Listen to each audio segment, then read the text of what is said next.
and welcome to the Sports Corner with the Conn Man. I am your host, the Conn Man. And with me this afternoon, I have a very special guest. He goes by the name of Paulo Paris. We go back, man, over 50 years, and he's one of the most, I guess, knowledgeable individuals I've ever come across.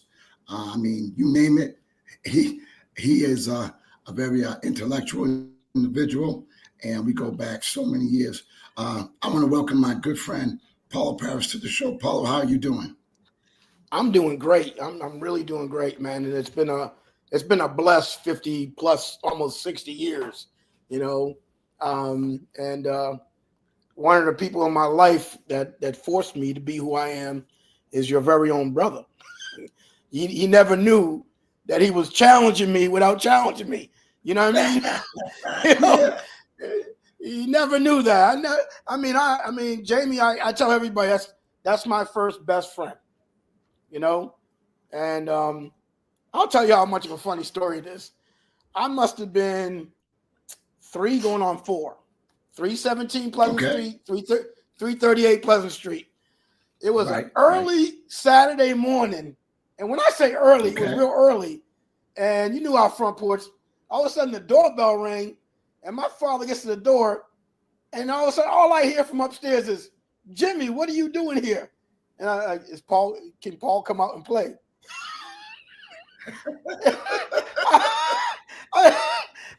We would kill our kids nowadays if they left the house. That's how safe we felt in that neighborhood. You know what I mean? Absolutely.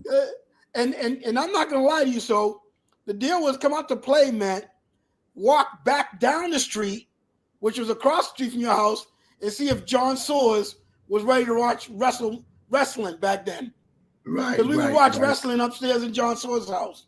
So that's how crazy it was. I mean, we're talking about 1969, 1970, you know.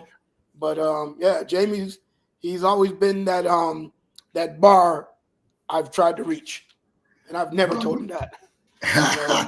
He's gonna know about it now. For the viewers who do not know about you, folks, you gotta excuse me. I just came from basketball camp. I done lost my voice, but I hadn't had my man Paulo on the show. Can you let the viewers know a little bit about your background, your grind, your history from the get-go? I grew up in one of the probably the largest family in New Bedford. You know, Cape Verdean family of just brothers and sisters. I lived a star-crossed life.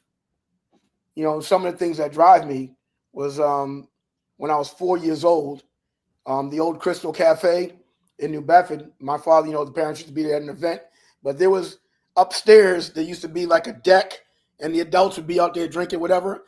And again, craziness is they used to allow us to go up and down the fire escape. You know, the fire escape, the ladders, that was how we played. Right. So my older brother, Manny, was pissed off that I beat him, going up and coming back. So on the way back up, he literally popped me in the forehead. I went over backwards and landed into, the crates with the broken glasses. I landed and I almost died then. I had 38 stitches in my head, and I literally lost a whole summer just sitting in the house where I couldn't go out. I couldn't be out in the sun. I had to be in the house. Later on down the road, we used to play baseball in the T.A. Green School. And I have a sister named Ethel, who's a year older than me, who always thought that she could do whatever the boys do. She didn't like playing with her female friends. So she would come over and, the on-deck circle. So I was next on. I was getting ready to go on deck, but she would always go and swing in the bats. And she literally swung the bat and broke my nose. What? Broke my nose. It was, I'll tell you, the size of the bat was 38. All I remember was a wooden 38 bat. Now, here's the craziest part about it. Nowadays, you call the cops, call the ambulance, 911, they take you to the hospital. Right. No. My brother Manny beat the crap out of my sister Ethel, and then we ran straight to St. Luke's Hospital, the emergency room. I mean, when I think of these things, like stuff that you wouldn't imagine happening nowadays, but obviously, growing up as we did, I was born exactly 1 week after Malcolm X was murdered. Literally, I was born exactly 7 days to the day, and almost to the hour that Malcolm X left us. And my next door neighbor was Parky Grace. I mean, you have to understand how all these things culminate with me. And everybody knows who came to New Bedford, and he listened to Parky Grace, and Parky Grace said, "Hey, go stay over at that house next door. They got a lot of people." And he lived with us.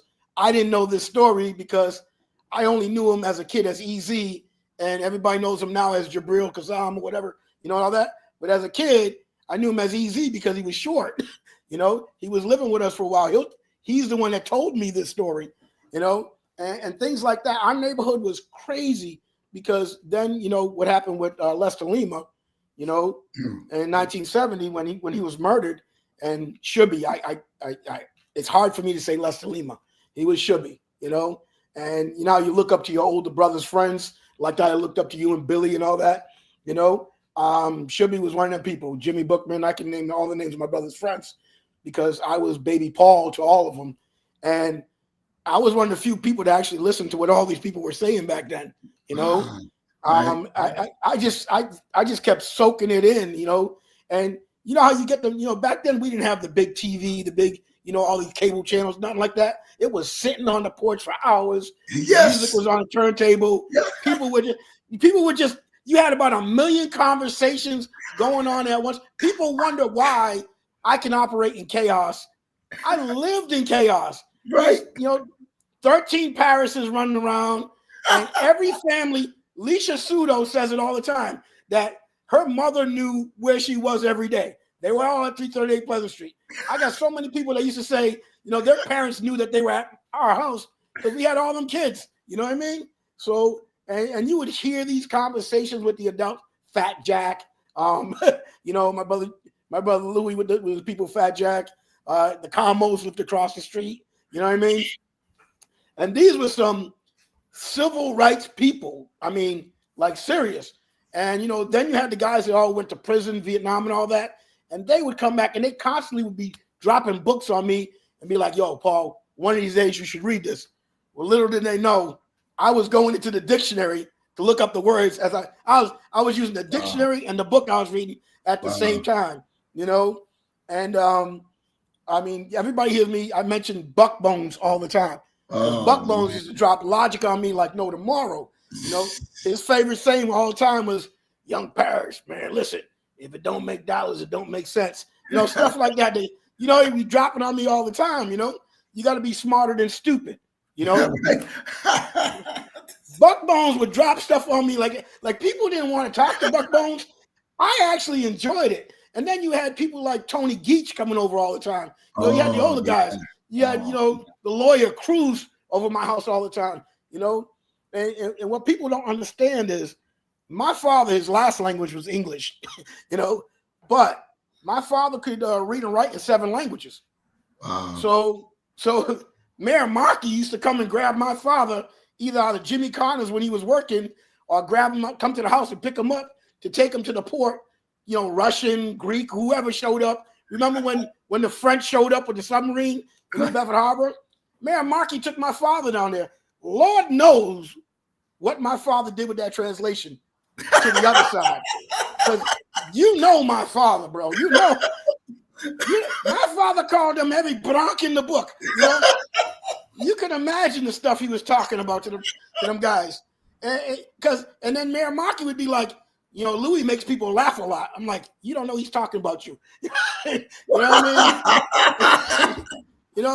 So it was through all this that I became like really curious about linguistics, Okay. And I'm gonna throw something. Mrs. Cromwell was my second grade assistant teacher, and Mrs. Cromwell's job was always teaching us vocabulary. And one of the first words she ever taught me, I'll never forget it, was the word success. she taught me the word success. And I was like, the definition of the word. She goes, if you know the definition of the word and you know the root of it, you can see it in other languages and all that. And she actually showed me the word in different languages. I don't know how back then she looked it up without the internet, but that really piqued my curiosity, And then, our house was a house for wayward greenhorns. Like we always, we always had people living in our basement. Brill wasn't the only one. I would come home and there'd be like a new dude in our house eating at the table. I'm like, there's 13 of us. We poor, we broke.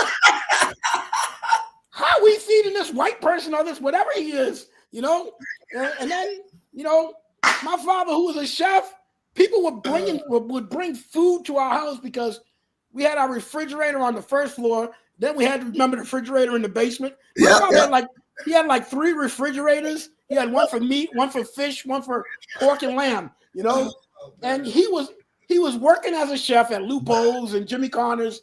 Then he would come home and cook for the neighborhood. And then I don't know when my father slept, to tell you the truth, because we would fall asleep and he would still be in the basement having conversations with Lord knows who, you know what I mean? and you could hear him down there, holding. And I just thought that was amazing that he could operate with all these different people and all these different cultures and everything. And little do people know, if you look at my father's face, my father's white. My father's white, He's white from his silver side, Chanela. My father. So there was a time when I came home, I don't know if people really understand this, but when we were kids walking from downtown Pleasant Street all the way to the beach, carrying everything in a blanket, wrapped up in a blanket like we were vagabonds, 10 to 15 of us, we would get to a certain point down the South End where them Volvos, they would actually spit at us and tell us not to walk on their sidewalk. We 8, 9, 10, 11 years old walking towards the dikes, because we always walk towards the dikes and then follow the dikes all the way to the Restorative Beach. But these grandmas were spitting at us black kids, us Cape Verdeans, telling us that we weren't good enough to walk on their sidewalks, And a lot of these Volvos ended up being the Volvos of my classmates when I got to junior high and high school. I just never told them about it. Like I don't understand how you're nice because your grandmother's evil, how she can spit on a 7, 8-year-old, 10-year-old kid, and think it's okay, So a lot of that stuff, it made me want to learn about humanity. Everything I do is on the level of humanity. I don't get caught up in religion because I've studied all the religions. I've read the Torah, the Quran. I've read them all. I've studied Lao Tzu. I'm just really curious about the world and how the world works, because what people really don't get is the people that you see here in America. Because the thing I hate when I hear people say, well, I met a Muslim, I went to school with a Muslim, or I went to school with a French person, or them, and they're all, no. These people sometimes are the ones who could afford to come to America. You didn't meet the people you're talking about. You're talking about the people you met. Because when you go, and that's why I've encouraged people to travel the world and don't just go to the tourist spots. Go meet people where they are. Have those conversations. You will be surprised how many times a person at your level in another country treats you as a human versus a stranger. You know what I mean? They really have to educate themselves on that, because it changes your perspective on everything else. Look what happened to Malcolm when he finally went on his trip, on his Hajj. He came back a different person, and then they took his life because of that. We can go on a lot of subjects here. You know me. Mike, you can save your voice. I can do this whole thing by myself. That's a great thing. you know me, man. And a lot of people, a lot of my friends in New Bedford, a lot of people I grew up with, they've never understood this about me, is I've never cared what they thought. I've never had that problem of social where I need somebody to like me, or I'm going to be less of myself to make you like me, or I'm going to do something. Whenever time somebody says everyone, I look at them, I say, that's your everyone. That's not my everyone. Right. Because I'm global. I'm not just, you're a circle. I'm a Venn diagram. I'm made up of multiple circles. I travel in every circle you could name. When I got back from the Gulf War, I must have lasted in New Bedford. I got back May 17th. I left July 6th. That's how long I lasted in 1991. And when I got here to Boston to live with my sister, I only lasted with her until 1 month. Because I love my sister to death and everything, but her system, her life is her life. I needed my own. Right. And it was funny because I got a job here in Boston. I didn't want to take no stressful job. I just got out of combat. I spent 10 years in the military. I did not want no stressful job. So the first job I took was security guard at the greenhouse, which is straight across from the Prudential Building and the Christian Science Center. So I started out as an overnight security guard, and as you can see, I'm the type of person I'll talk to anybody breathing. So the people in the building kept talking to the managers about this security guard that's really cool, and all this stuff. And they asked me if I could also work the front desk. I was like, if you're gonna pay me, I'll show up 16 hours a day. I don't care. So I was at the front desk one night, security another night, and one night I was working security, and it must have been 1 o'clock in the morning, and the concierge called me and said, hey, there's a big party going on in one of the towers. Can you go up there and tell them to tap it down?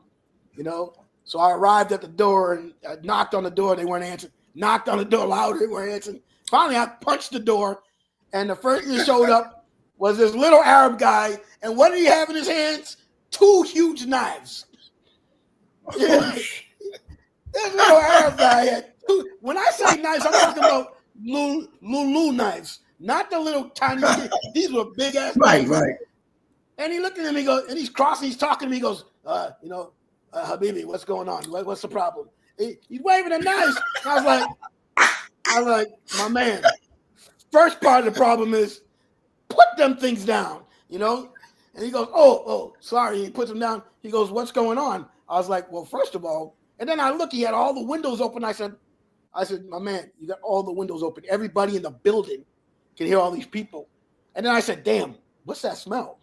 He goes, you like biryani? And I was like, this guy got to be Creole, because the first thing he said was food to me.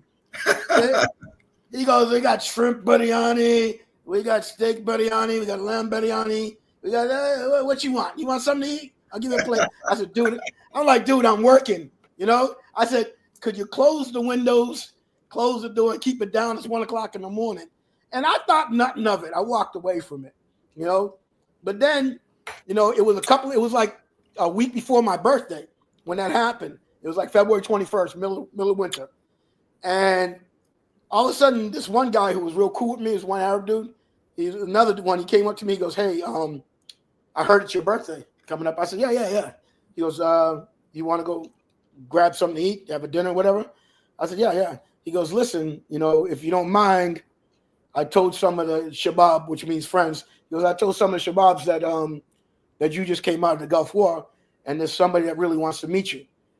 And I was like, all right, whatever. Whatever. We're going to go grab something to eat. When I meet this guy, nothing for nothing.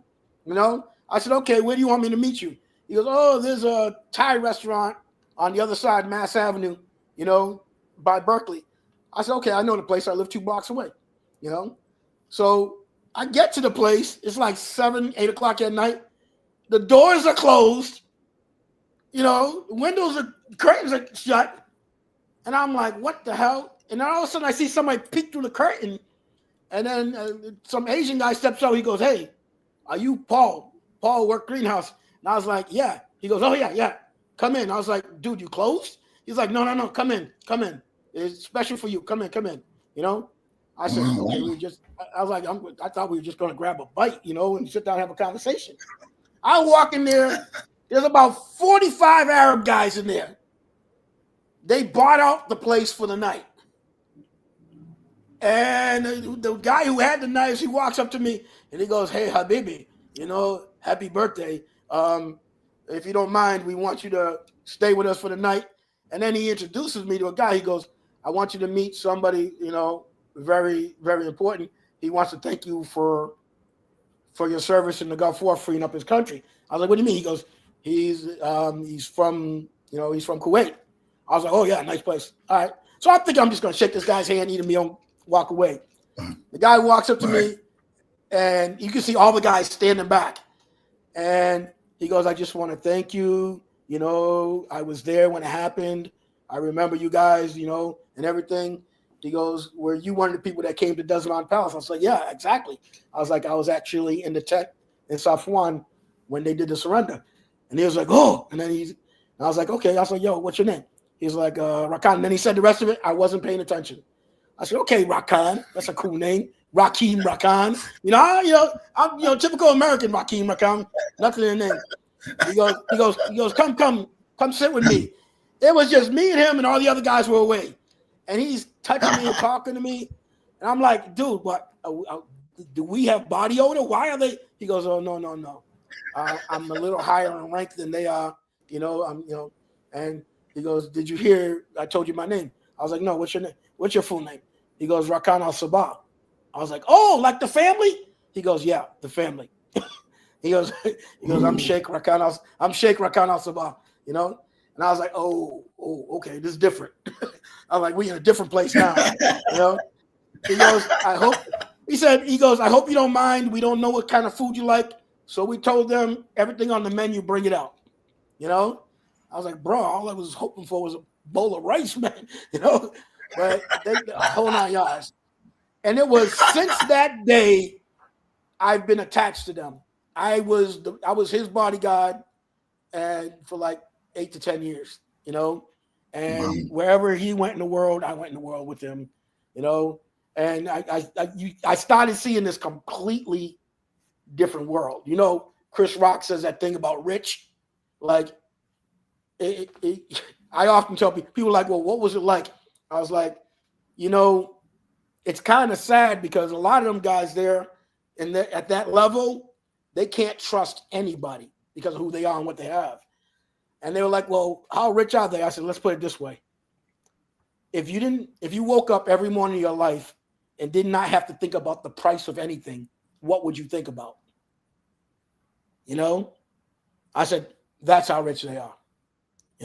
I said, but there's the other side of the mirror on that. You don't develop a value. You don't develop, you know what I'm saying? Right. Back, like us. You're going to laugh at this one.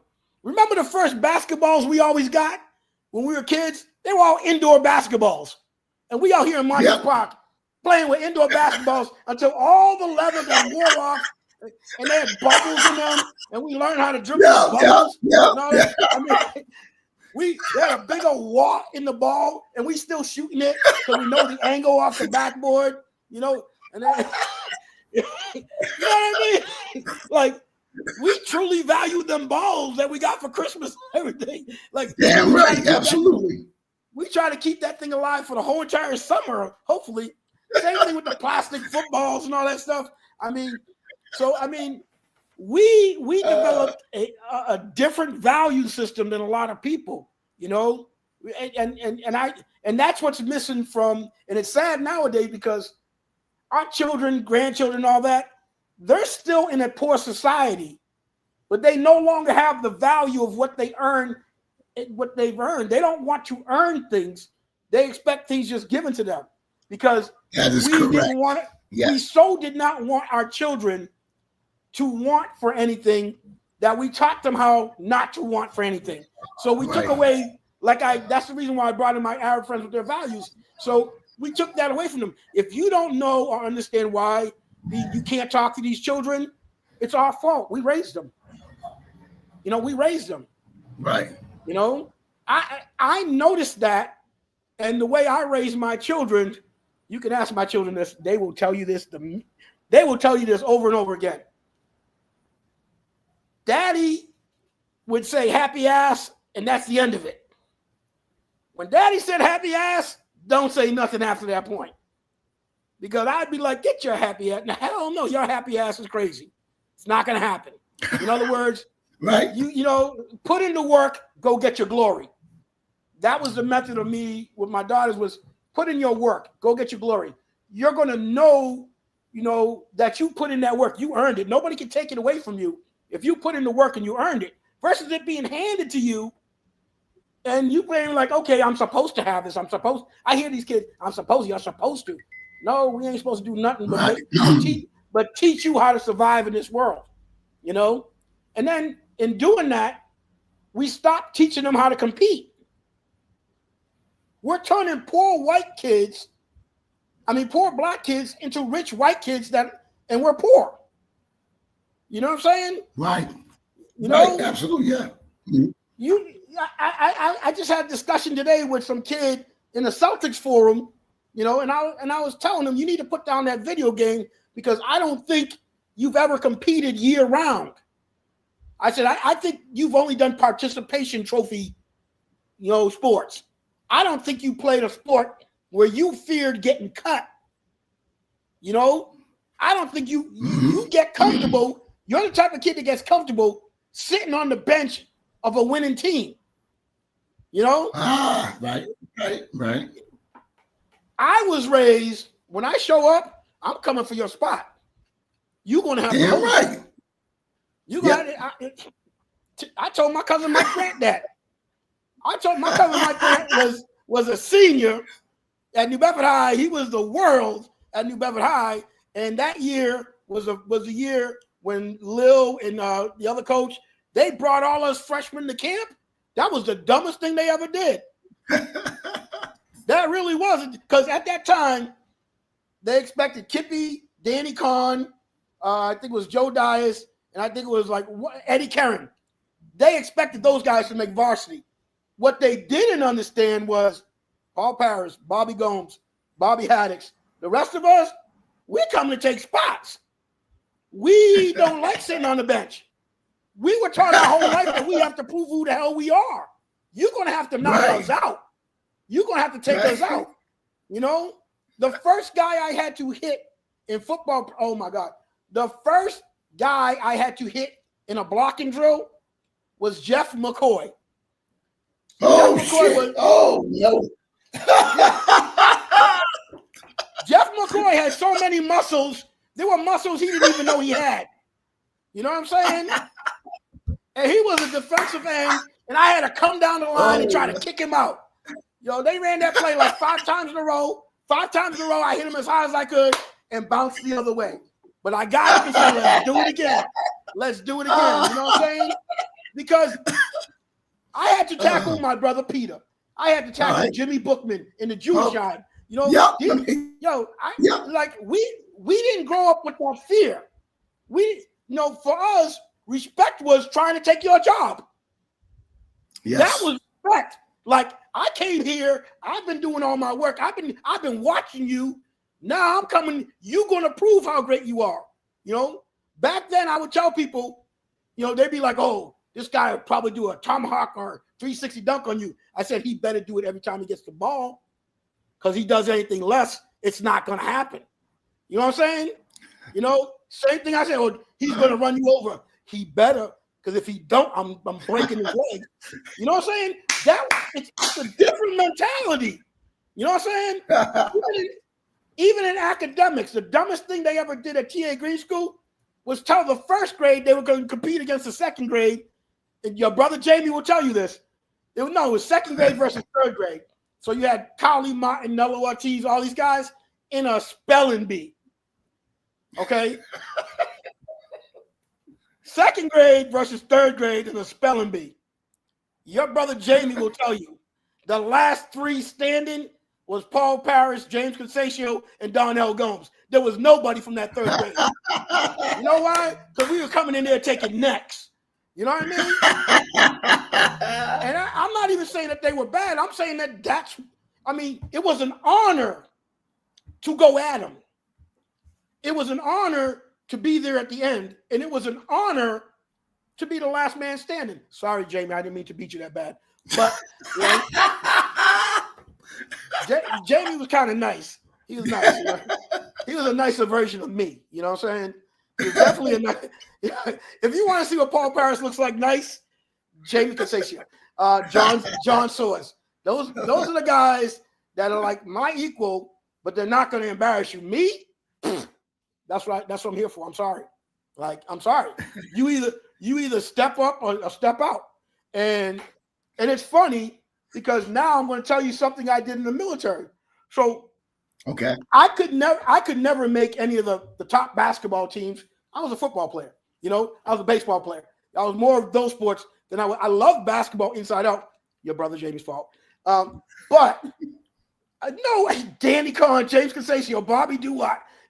I mean, just in my class alone, I wasn't making New Bedford High's team in basketball. So I already knew. But I played summer league with them and all that stuff because I loved the game. It was the love of the game you played, you know, and basketball was a way to stay in shape for football. And in baseball, all the sports work to keep you ready year round, you know, and it made me better in the other sports. So as crazy as it is, I followed your brother Jamie, Steve Lopes, and them at Holy Family, and I'm up in the stands supporting my boys because I love my boys. I'm watching New Bedford High, and I'm studying the way they play. I'm studying because that's what I do. I'm an information hog. I'm studying them do the 1-1-2 press, the 1-2-1-1 press, all that stuff. I'm studying the zone and all that. Dude, like I could literally, like Eddie Rogers. One time I told him this, and he was looking at me like, "How come you didn't play?" I said, "Because I can't shoot, bro. I got a problem with my elbow. Ball goes that way." You know? I said, "I can do everything else. I can rebound for you, all that stuff." I said, "But basically, I'm Ben Simmons is Paul Paris." You know, you know what I mean? I can do everything but shoot. You know? And when we were lifting weights, the football players, after lifting weights, we would play against Eddie Roderick's Little Dog, the coaches. We would play them in a basketball game after lifting weights. How stupid we were, you know. But it was a great way to loosen up before you took your shower and went home at night. Right. You know? And you guys, I mean, with me is I always want to get in the head of a planner. You know, I want to know how things work, what's the process in anything I do in life. It don't matter what level, politics. I work IT. I'm an information hog. You know, I was in the military. I was a war planner because of this. So I'm in the military, and I go to the basketball courts because I love it. You know, and you got all these guys that are in tip-top shape that can run all day and all night. I mean, how often do you get, 75, 80 guys in the gym, and none of them are going to be gassed? Like they can run all in the heat. They can run all day and night, you know? So I'm watching games and I'm watching the play. I'm like, y'all scrubs. Y'all, my boys back home will beat the shit out of y'all. You know what I mean? And one of them, you know who I told this to? His name was Sergeant Ronnie Highsmith. He ended up leaving us and playing basketball at Georgetown, you know? So I was talking to Sergeant Highsmith. My friend. They were always like, yo, that dude from Boston, like, he don't shut up. He don't back down for nothing, you know? So I'm analyzing the game. Me and Sergeant Highsmith are sitting side by side. We watching the dudes play. And I'm like, I'm picking up weaknesses. I'm telling them all this stuff. And I'm like, I was like, if you listen to me, we can beat these mugs. We can run for the next 6 games, you know? So each company that you're in, you know, they would end up playing each other in the different sports, football, basketball, all the sports, flag football, softball, all the sports. We would have these challenges and things. So there was a kid from New York, and he was a pretty good baller. He can ball. He was Puerto Rican, and he was a coach. And he asked me to be his assistant. Big mistake, you know. He asked me to be his assistant, and I was like, yeah, bro. You know, me and him were cool. I said, you Puerto Rican, they think I'm Puerto Rican. Let's do this shit, you know. So it ended up being that I can't shut my mouth up. and I'm telling people what to do. And we were the scrub team before the season started, you know, because we were the scrub team. All the other teams, infantry, army, and all that, they were all better. When I started coaching them, we went undefeated. Like we literally whopped them. I literally was using a 5-out offense or a 1-4 offense back then. Because, and I'm going to tell you why. I had these 3 guards. Whew, man. One dude on a broken leg after his leg recovered was still faster than anybody around. His name was Fluker, and he was from Texas. He could freaking fly, but he was only around 5'8", 5'9". And then I had another, I called them the Bat Mites because they were so short. Had another dude, straight up New York point guard. And then the third dude, DC. He was from DC. And that dude, when me and him banged heads together and got together, it was a wrap. Because he started listening to how I thought, and then he started telling me how he thought, and we came together. Dude, we pressed full court, and I had a rule that said the ball has to move faster than the other team can think. That was my rule. It was fast, faster, fastest, and you just keep turning it up until they run out of gas, And the Bat Mites, they would, man, one team, halftime score was something like 36-2. And the 2 points was on a technical foul, me. Because I lied down on the floor in an all-white jumpsuit on my back and said, I can go to sleep right now, because it was like 20-0. I said, I can go to sleep right now. We good. And when I lied down on the floor, the referee he blew that whistle. He said, technical foul. You're not going to disrespect the game. Right. And the dude hit the 2 shots. And the other team was taller than us and all that. And so I had a reputation throughout the military because we would make it to levels and all that stuff and go up. And then we figured out that if we advanced, we didn't have to go to the field and train. So we had the motivation to never lose. And I told them every 10 wins is 10 cases of beer, So that was the other motivation. Little did they know that the Sergeant Major was buying 20 cases. I was only giving them 10. But Sergeant Major was from DC. My Sergeant Major, my boss. And he told me, he goes, and he told me before the season started, he said, Paris, you get them to brigade championship and you guys are off the rest of the summer. You're not going to the field. Somebody else is going to have to go to the field. In other words, you got the summer off. I told the guys that. I said 10 cases. It was a 30-game season. I said, you guys are going to get 30 cases of beer if we go undefeated, and we're not going to work the whole summer. We're not going to go in the field the whole summer, which means when they go to the field, you'll be with their women. Absence makes the heart grow fonder. Oh, man. I was always playing psychological games with people, man. Oh, man, that's crazy. I told him, I said, how bad do you want it, bro? I was like, and then I told you, I don't know if you remember. And a lot of this goes, see, everybody don't understand. A lot of this goes back to New Bedford, because in the Paris family, as big as our family was, the rule was, if you get your ass whipped, we're all kicking your ass. I would tell a dude before a fight, I'm sorry, bro. I got 12 brothers and sisters. I'll lose. They kicking my ass. You only getting ass whipping from me. I said, mathematically, I'm sorry. So, who wants 12 people chasing you down? You know what I mean? And Parisers don't play fair. They hit you with everything they can find, Yeah.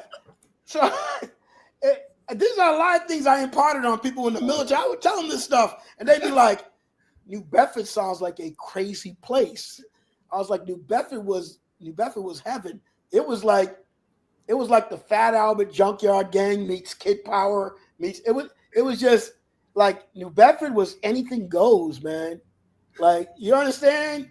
Yes. Like, I mean, and a lot of these people that I met around the world, they only had like maybe 5 friends or 8 friends in a tight circle. I would tell them, I'd be like, dude, you don't understand. Not only was my family big, but a lot of other families were big too. I said, every event in New Bedford, everybody was invited. Like, true. You didn't tell your neighbors. You didn't tell your neighbors no. True. You would hope they didn't find out or they were somewhere else. Right. Like you don't. I mean, like there are people that you wish to uninvite, but you cannot because You can't do it. Can't. they from the hood. You know what I mean? Right. They from the hood. You know, I mean, people ask me. I was like, I'll give you a fine example. Me and Keithy Ribeiro were best friends growing up. You know, Kim was his twin. Even though I hung out with Twisty and Kevin first, me and Keithy were actually really good friends until I got to New Bedford High and I started playing sports and all that. Right. You know, then he went the other way. So right. Them 4 years of high school, me and Keithy were banging heads. You know, we were banging heads. And what people don't know was me and his sister Kim had a long relationship in life. Like it wasn't like that teenage love stuff. It was like we were just so close, you know, that she could talk to me about anything. I could talk. There were times when me and Kim would go for long walks somewhere, and just because she didn't like to be in huge crowds too, and we would go for long and talk for hours. So Keithy actually liked that, you know. So when he started getting jealous of or angry at my life because I wasn't still hanging, because I'm a numbers person. So when Keithy started doing that bad stuff, I was his numbers guy. I would keep the numbers right because Keithy wasn't a genius in math, you know, but he became real good at it too once he built the system for himself. But and the other guys never knew about this. When I graduated high school, and I don't know if you remember the party that I threw the last day before I left for the military. That party started at like 8 o'clock at night and went to like 7 o'clock in the morning. And you know, Keithy used to do this thing. If he didn't like a party, he would break it up and have the cops called. What he didn't know was most of the cops liked me already and knew me already. So Keithy literally he pulled the gun on me that night. Wow, I didn't know in that. front of my, he tried to break it up. He pulled because the cops weren't coming. So when he finally pulled the gun, then the cops started coming. You know, he was like, "Yo, y'all want to break up this party?" I was like, "Keithy, you break up this party, I'm breaking your neck." I said, "Why are you going to do this? I'm leaving tomorrow. Like I'm literally leaving for the military tomorrow." And I'm talking to him. And like, "Keithy, you're pissing me off. I'm going to snatch you by the freaking neck." I didn't fear. People were like fearing him at the time. I didn't fear him because me and him, I mean, his brother was my brother Peter's best friend. The whole families were Donner. I mean, that was Pleasant Street. You know what I mean? Right. I mean, like a little brother and stuff like that. You don't let somebody beat up. You know, if anybody went after him, I probably would have defended him. You know what I mean? Because he's from the hood. I'm just going to have to drop you. I'll talk to him about it later. You know? But yeah, Keithy tried to break up that party that night, and people out there going like, "Paul, he's going to shoot you." I was like, he ain't going to shoot me. He'll shoot you. He ain't going to shoot me. You know? And I finally told him, I said, "Keithy," and then he knew it. I said, "Keithy, last chance before I go Kaga. Go somewhere else."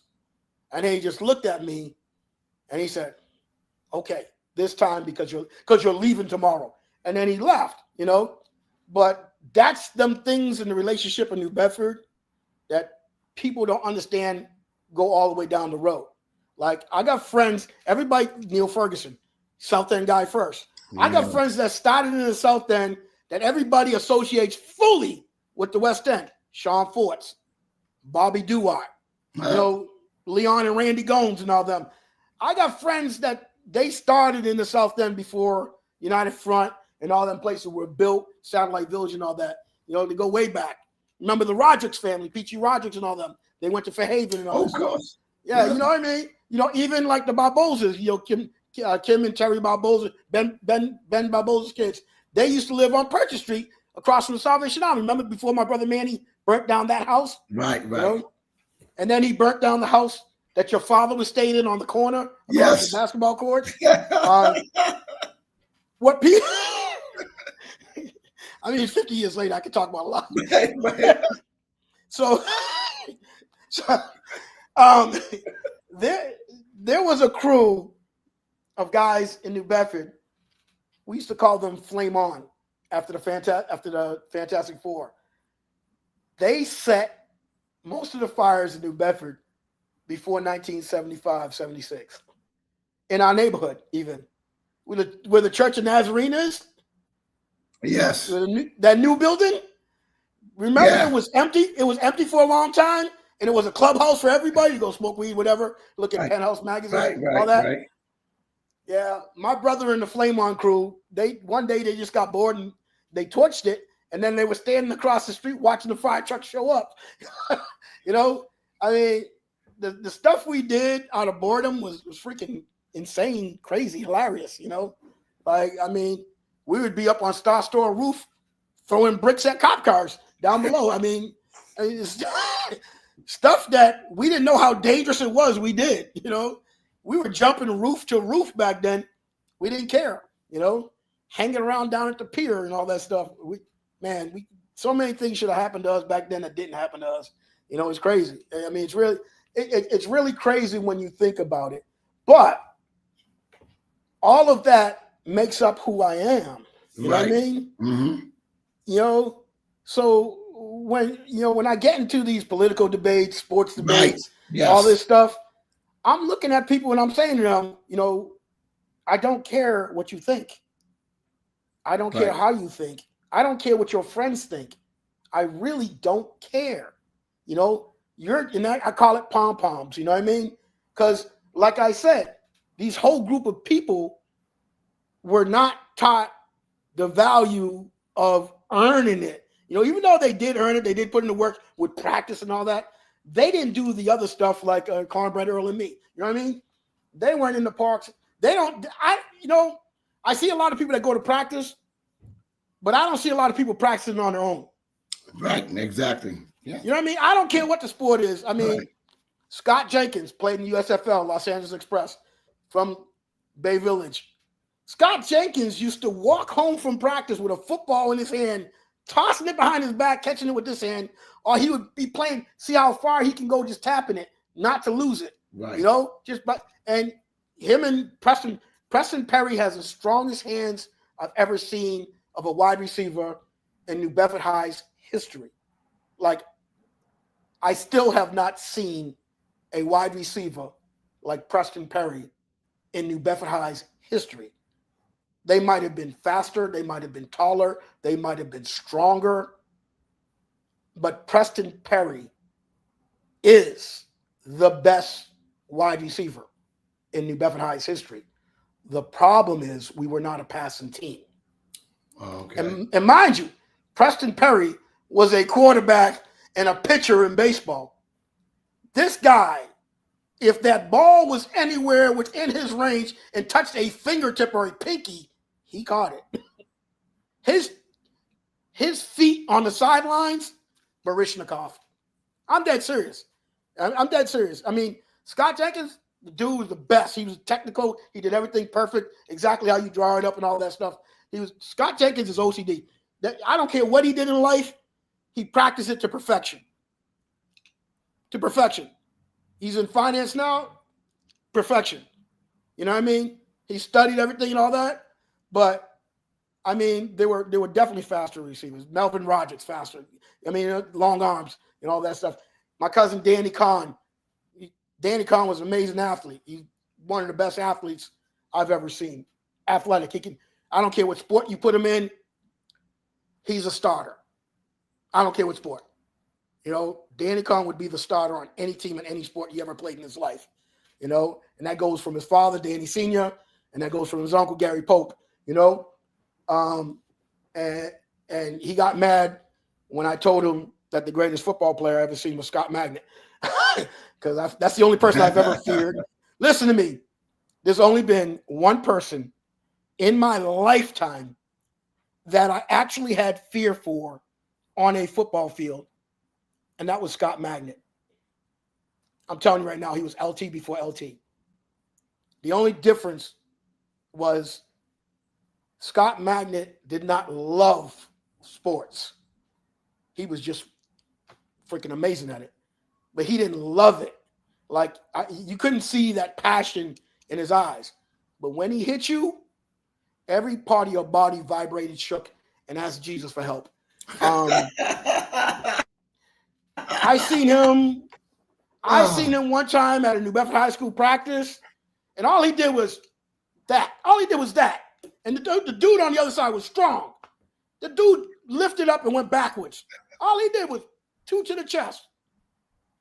And I was like, I don't ever want that guy hitting me. You know what I mean? And I love to hit people. Like, that was my passion. But I was like, if this man ever got angry and ever fell in love with the sport, there would be an ambulance on the sideline every time he walked on the field, because somebody was quitting football for the rest of their life. You know. I mean, and I told him that. I told his brothers that. You know, listen, I freely give flowers to the living. I don't wait until they pass. Right. You know what I mean? I don't wait until they pass. I'll give you another person who I'll give you two people I admired. Jojo Mendes, Robbie's brother, Jojo. I freaking loved him. I loved everything about him. You talk about watching a guy in summer league. Jojo, when he had the ball in his hand, every eye on the court and around the court was just waiting for him to do something at an amazing speed. You know, it just freaking amazing. I mean, and I told him that the number one person that inspired me to play football, and I've told his sisters this, was Bubba Gomes. I went to go see my cousin Sonny Boy. And David Gonzalez and them play a game for the Vex Midgets. I loved my cousin Sonny Boy. I loved my cousin Sonny Boy. I couldn't wait to go there. I finally got a chance to go watch my cousin Sonny Boy play. And it was at Buttonwood Park. So I'm going there anticipating, only focusing on my cousin and seeing his greatness. And then I was watching a pass go down. I was watching guys go out on a pass and the ball in the air. And then I seen it. And it was like whoop, the whole everything made sense at that point. Bubba totally changed the channels on this dude's life. The impact alone was like you see them Rams up in the mountains hit each other. Yeah, right. Dude, I'm not going to lie to you. I watched him hit the guy, and I saw the guy's body vibrate. Like everything vibrating shook. And my whole entire career in football, that was the only thing I wanted to do for the rest of my life. Like when they would put me on offense at New Bedford High, I'd be like, don't throw the ball to me. I'm just going to hit somebody. Throw the ball to him, I'll hit the guy next to him. You know what I mean? On punt returns, I'd be like, Bobby Gomes, my best friend. They put us two back there on punt returns. I told Bobby, you better catch that ball because I'm hitting everybody in front of you. You know, that was the only thing I wanted to do was literally, and it was literally hit somebody full speed like a ram. A lot of things I did in high school are totally illegal right now. You know, totally illegal. But I mean, you can understand all the frustration that's built inside of us coming out of the 60s. And I'm not going to lie, a lot of it had to do with my interpretation of race. Like we were playing against these schools with kids that had privilege and all that stuff, you know, they were of the other color, you know what I mean? And parents would show up with all this stuff, and I might have one family member there, and he was probably drunk as hell, and the cops probably had to take him off the field. You know what I mean? You know how it was, you know? And, yes, I do. Yes, I do. Yeah. Yes, listen, Mark Cosby came to all my games. Jimmy Bookman came to all my games. My brother Peter was in Fall River doing something else. They would report back to him, you know? And I had a lot of violence and anger in me. Literally on the first play of every game, I would turn to the referee and say, when they snap the ball, throw the flag in my direction. And he'd be like, number 15, you need to stop talking. I said, dude, I'm just helping you out. I said, because I'm about to. Oh, man. And then I would turn and look at the wide receiver, and I'd be like, is any of them cheerleaders your girlfriend? I said, because you might want to, you know. And I've been talking to the cheerleader. Which one's your boyfriend? I don't want to hurt him too bad. I don't want you to cry. Tell me which number is your boyfriend. I was talking to, I would get, coaches would yell at me. But that was like ML Carr. That was how I functioned. I could do things in chaos because I grew up in chaos. You know? They'd be like one time, I think Kenny Soares was just ripping me, Paul Paris. And he's yelling at me, yelling at me, screaming, because I'm doing my antics and all that stuff. He'd be like, you better not mess up the play. You better not mess up. You better be focused. Focus on the play. Do one thing at a time, You know, I'm sitting there looking at him like, and I'll tell you what play it was. The first time as a varsity player, we were playing Brockton. And Brockton had owned New Bedford High for 15 years before that. So we kicked off to them, ball at the 35 or whatever yard line, whatever the hell it was. And Colombo was their coach, you know. So I'm out wide with the wide receiver, McMurtry, and I'm out wide with the wide receiver. And I look at Colombo and I said, don't change the play. And he was like, excuse me, 15. I was like, change the play. You know, I said, change the play. You better change the play. You know, I said, you don't change the play, I'm going the other way, you know. And he was like, you just pay attention to the game. Stop being disrespectful. This is Colombo. This is the head coach for Brockton. I was like, bro, I didn't show up here to lose. I said, I don't know about you. I'll never show up to lose. I said, change the – he didn't know that. Every time I said the word, I was watching the center. As soon as the center hiked the ball, I stepped in front of McMurtry, and here came the screen pass right to my arms. Oh shit. But McMurtry, I did not know was 5-star going to Michigan and being drafted by the Red Sox.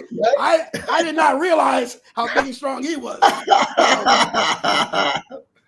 Listen, I might have got 2 yards. He drilled me into the ground so freaking hard it was ridiculous.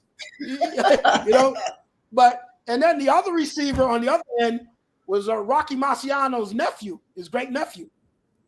Yeah, that was his great nephew. And he toasted David F. Fonseca like 3 times. He ended up going to Iowa. You know? Hey, Paula, I got to interrupt you, my brother, because, I got to go referee. But hey, we got to do part 2. We got to do part 2. Is there anyone that you want to give a shout out to right now? And first of all, I want to thank you for your service. And I want to invite you for part 2 when I get my voice back. And I got so many things I want to ask you, but I got to save my voice. No problem. Listen, my first of all, Neil Ferguson. Yes.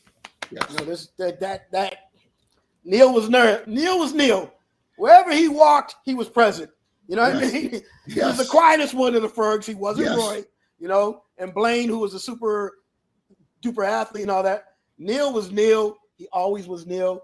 And I will never believe he's gone ever, because I'm just waiting for him to turn the corner and with a blunt in his hand and be like, yo, Paul, what you doing?